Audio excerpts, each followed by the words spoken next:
გამარჯობა. კრიტიკული აზროვნების სკოლა ზღაპრების სერიას გთავაზობთ. ჩვენი ზღაპრების სერია 3 ნაწილისგან შედგება. პირველ რიგში ზღაპერს წაგიკითხავ. შემდეგ რამდენიმე კითხვას დაგისმევ, რის გამოც ყურადღებით უნდა იყო. შემდეგ კი ტვინის აერობიკას გავაკეთებთ. სად ხარ? დღეს ჩვენ წითელ ქუდას წავიკითხავთ. წითელ ქუდის ისტორია ძალიან ბევრმა იცის, მაგრამ თუ იცი უკეთესიც არის, რადგან თუ ყურადღებით მომისმენ, შემდეგ ჩემ დასმულ კითხვას ბევრად უკეთესად გასცემ პასუხს და თანაც მგონია, რომ ჩემ წაკითხულ ზღაპარში ბევრად უფრო მეტ რაღაცას აღმოაჩენ. იყო და არა იყო რა. იყო ერთი პატარა გოგონა, რომელსაც ძალიან უყვარდა თამაში და გართობა. ერთ დღეს გოგონას ბებიამ დაბადების დღეზე ლამაზი, წითელი ქუდი ეჩუქა. მე მგონი მე წითელი ქუდას აირი ქუდი მახურავს. მას ეს ქუდი ისე მოეწონა, რომ სულ თავზე ეხურა.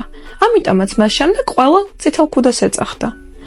ერთხელ, როდესაც გოგონა ეზოში თამაშობდა, დედამ დაუძახა. წითელ ქუდა, ბებია ავადა, აიღე კალათა, წამლები, წვენი და გემრიელი ღვეზელები და წაუღე ბებიას. მოინახულა. მაგრამ ძალიან ფრთხილად იყავი საყვარელო. ტყეში უცნობებთან არ გაჩერდე და გზიდანაც არ გადაუხვიო. თქვენი აზრით რა ქნა წითელ ქუდამ? კარგი დედიკო, უპასუხა წითელ ქუდამ და გზას გაუდგა. ტყეში წითელ ქუდამ ხიარულად მიდიოდა. ხან ყვავილებს კრებდა, ჩიტების გალობას უსმენდა და პეპლებს დასდევდა. უცებ ბუჩქებიდან დიდი რუხი მგელი გამოვიდა. მაგ დროს ტყეში ძალიან მშიერი მგელი დარბოდა და საკვებს ეძებდა. გაიგონა წითელ ქუდას ხმა და მიუახლოვდა. ჰეი, პატარა გოგონა, სად მიდიხარ ასე მხიარულად? შეკითხა მგელი და თან ეშმაკურად გაიხიმა. წითელ ქუდას დაავიწყდა დედის გაფრთხილება და მგელს უპასუხა. ბებიასთან მივდივარ მოსანახულებლად. ის ავადაა და წამლები და საკვები უნდა მივუტანაო. და საცხოვრობს შენი ბებია? კითხა მგელმა. ტყის ბოლოს, წისქვილთან ახლოს უპასუხა გოგონა. რა კარგია, უთხრა მგელმა. მოდი ერთმანეთს შევეჯიბროთ და ვნახოთ, ვინ უფრო ადრე მივა ბებიის სახლთან. მე ერთ გზას ავირჩევ, შენ მეორეზე წადი. თქვენი აზრით მგელს მართლა წითელ ქუდეს თამაში უნდოდა? ყუაკ. გელმა მოკლე გზა აირჩია და ბებიის სახლთან პირველმა მიირბინა. მან კარზე დააკაკუნა. აკ, ვინ არის? ეკითხა ბებიამ. მე ვარ წითელ ქუდა, უპასუხა მგელმა, დაწვრილებული ხმით. ყურტული ჩამოწია ჩემო პატარა და კარი გაიხება. მგელმა კარი სწრაფად გაახო, მივარდა ბებიას და უცებ გადაყვა. შემდეგ ბებიის ტანსაცმელი ჩაიცვა, საწოლში შეწოდა წითელ ქუდას დაელოდა. ცოტა ხანში წითელ ქუდა მივიდა ბებიის სახლთან და კარზე დააკაკუნა. კაკ. ვინ არის? იკითხა მგელმა ბებიის. მე ვარ წითელ ქუდა, თქვა გოგონამ, შენს მოსანახულებლად მოვედი. დედამ წამლები და ღვეზელები გამომატანაო. შემოდი ჩემო პატარა, ჩამოკარი ურდულს ხელი და კარი გაიღებაო, უპასუხა მგელმა. წითელ ქუდა ოთახში შევიდა, ბებიას საწოლთან მივიდა. მაგრამ რაღაც უცნაური მოეჩვენა. ჩამოჭდა საწოლის გვერდით და დაიწყო კითხვების დასმა. ბებია, რატომ გაქვს ასეთი დიდი ხელები? ეკითხა წითელ ქუდა. უკეთ რომ მოგეხვიო ჩემო პატარა, უპასუხა მგელმა.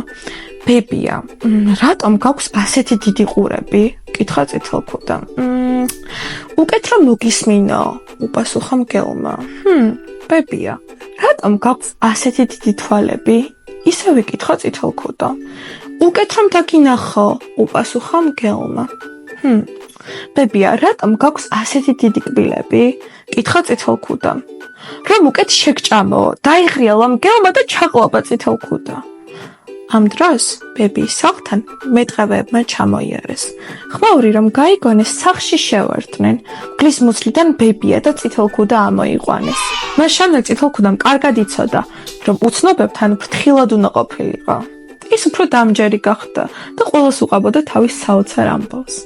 ჭირი იქა, ხინი აქა, ქატო იქა, ქვილი აქა. რაც მტრობას დაუნგრევია, სიყვარულს უშენებია. იმედი მაქვს ჩემი წაკითხული წითელ ქუდა მოგეწონა. და რაც მთავარია, ყურადღებით მისმენთ, იმიტომ რომ ახლა შეკითხების დრო დადგა. პირველი შეკითხვა, რომელიც ჩვენთან მექნება, არის, როგორ ფიქრობ, წითელ ქუდა ნამდვილი ამბავია თუ გამოგონილი? შენ წითელ ქუდას ადგილზე ყოფილიყავი, როგორ მოიქცეოდი? ველაპარაკებოდი უცხო ადამიანს, ან თუნდაც მგელს? შენი აზრით როგორ შეიცვლებოდა წითელქუდას ისტორია, რომ წითელქუდა თავიდანვე მიმხვდარიყო, რომ საწოლში გელი იწვა და არა ბებია? და ბოლოს შეკითხვა. რა მოხდებოდა თუ წითელქუდასთან ერთად დედაც წავიდოდა ბებიის სანახავად? შენი აზრით გელი რომ შეხვდებოდა წითელქუდა და დედა როგორ მოიქცეოდნენ? იმედია ჩემ დასმულ კითხვებს უკვე უპასუხე. არც გავიწყდეს რომ დაალაიქო ეს ვიდეო და გამოიწერო ჩემი არხი, თუ რა თქმა უნდა ჩვენი მოყოლილი ზღაპრები მოგეწონა. და ასევე, თუ მოგწონს ზღაპრებით თამაში, შეგიძლია კრიტიკული აზროვნების სკოლის საკვირაო სკოლაში გვესტუმრო, სადაც ძალიან ბევრი თამაში დაგხვდება და დაგხვდები მეც. ახლა კი ტვინის აერობიკის დროა. ტვინის აერობიკა გვეხმარება, რომ ჩვენ უფრო ჭკვიანები და საზრიანები ვიყო. სად ხარ ტვინის აერობიკისთვის? ერთი ხელით მუშს ვაკეთებთ, მეორეს ვშლით.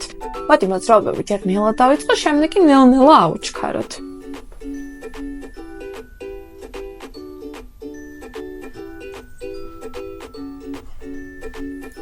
მეორე საوارჯიშე, რომელსაც წარმოგიდგენ, არის კურდღელი და თოფი. წარმოიდგინე, ერთი ხელით ვაკეთებ კურდღელს, მეორეთი კი თოფს.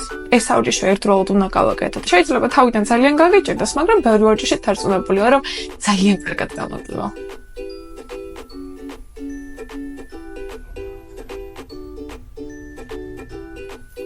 შეიძლება ეს საوارჯიშეები ეგრევე არ გამოგივიდეს, მაგრამ თუ ბევრ საوارჯიშებ დარწმუნებული ვარ, რომ გამოგივა. არ დანებდე, ბევრი ვარჯიშე, მე კიდე მალე ახალ ვიდეოს შემოგთავაზებ და არ დაგავიწყდეს, რომ დაალაიქა ჩვენი ვიდეო. დროებით.